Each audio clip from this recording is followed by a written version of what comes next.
My babies! Ba! Ba! Ba! Mina!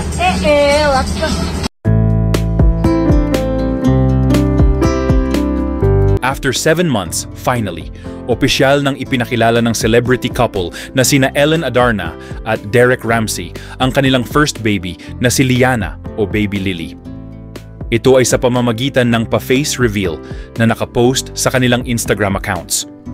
Proud na ipinakita ng mag-asawa ang growth journey ni Baby Liana mula nang isinilang hanggang sa 6 na buwang gulang. Kung noon ay maraming basher na nagtataka kung bakit di nila ipinapakita ang mukha ng kanilang anak. Ngayon naman ay nagulat sila sa napakaganda at napaka-cute na baby. May video rin na makikitang aliw na aliw si Derek habang nilalaro ang pisngi ng anak. Sa comment section, mababasa na bumuhos ang papuri mula sa mga netizens at ilang kaibigang celebrities ng couple. Isinilang ni Ellen ang anak nila ni Derek noong nakaraang October 2024. O eto na, isang malaking soplak ang inabot ng mga bashers ni na Derek Ramsey at Ellen Adarna tungkol sa kanilang anak na si Lily. Naalala mo, a few months back, anong sabi? Kasi siguro kaya ayaw nyo ipakita yung anak nyo. Siguro ano yan? Bingot. Bingot. Oo. Ayan. Tapos sabi niya, siguro iisamatan yan. Mga ganun. Grabe, maraming hinusgahan nga, hindi pa nga... Naku, hindi pa nga marunong mag-clap your hands yung bata, talagang kinawawa na, di ba? O ngayon, ano pa sabi nyo, nung lumabas si Baby Lily and Dragon Baby, napakaganda. Napaka-cute! Alam mo, ang nanay nito, lukring-lukringan din di ba? Ang cute-cute. Ayan na, pinakita na, harap-harapan. Ang daming picture na. Oo. Ganda-ganda, no? Hating-hati, Hating-hati kay Ellen at saka kay Derek. Napakagandang bata. Ano ngayon yung sinasabi nyo na baka bingot o baka iisa mata o baka ang bibig hanggang tenga? Ganyan naman yung mga bashers na yun. Lahat ng mga artistang nanganganak pag hindi pinakita agad-agad kung ano ang mga sinasabi na kawawang mga baby. Hindi pa nila nasisilayan. Diyos ko, ang dami na kagad na mga bashing, mga nega. Ito na. Hinahanap pag hindi pinakita. Pag ipinakita naman, sang damakmak na kapintasan ang aabutin ng mga batang ni hindi pa marunong kumain ng kanin. Naalala mo ginawa sa anak ni Dingdong at ni Marian? Diba? Nait kaya gagandang bata. O kita mo, bagets, ang ganda-ganda, Ang cute. Diba? Sobrang ganda. Ayan. At may karapatan naman si Derek at saka si Ellen na wag mo nang ipakita. Diba?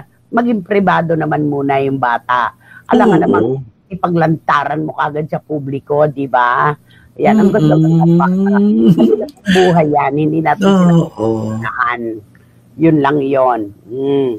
Siguro naman ngayon nakita nila yung picture na napakaganda. Sana naman itigil na nila yung mga pangit na komento. Lahat maganda lang. Kasi walang bahid. Kundi napaka-cute at napakalusog at napakaganda. Abay, guwapo at maganda ang mga magulang. Siyempre, maganda ang produkto. Ang ganda-ganda ni Lily, sabi ni Tita Nene Olanday. O, di ba, Tita Lily Chua, ang ganda-ganda ni Lily. Di ba? Amigo. Magbubunga po pa ng Santo Lamanga. Ang ganda at pogi ng mga magulang. May talaga ito mga bashers na to, pati mga inosenteng sanggol, idinadamay, sabi ni Dan. Wala naman talagang nire-respeto na ngayon ang mga bashers na yan. May malang, di ba? Pahiya kayo. Grabe, ang ganda-ganda ng anak niya na Derek at Ellen. Baka mamaya pintasan din nila anak ni na Sanjo at Rhea dahil hindi pinakikita. Anak ni Ann, nilait-lait din nila noon. Maawa sa mga bata. Ang ibas ninyo, ano ba to? Ibas ninyo, mga sarili nyo. Sabi ni Boycie Caragay, kagalit. At sabi si Silverio, so adorable ng anak ni Ellen and Derek. The cutest. Kamukha siya ni Elias. Hawig. Totoo. Hawig. Hawig talaga. Isang dugo pa rin di ba? Napakaganda ni Lily. Grabe. Little, may little Lily. My Little. Lily. Alam mo naman si Kaya, di ba? My Little Lily.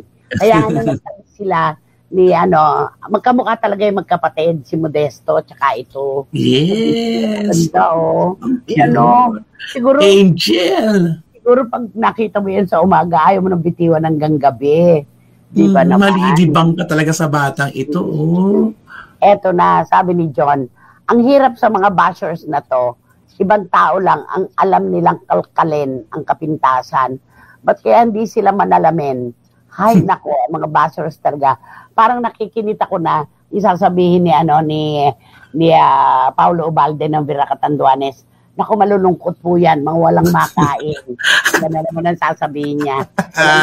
Malulungkot sa buhay, walang pinagkakabalahan. Sabi nila Rene Abrigo, walang patawad po ang mga tinamaan ng kulog ng mga bashers. Pati baby, di ba, Derek, Ellen, napakaganda ni Lily.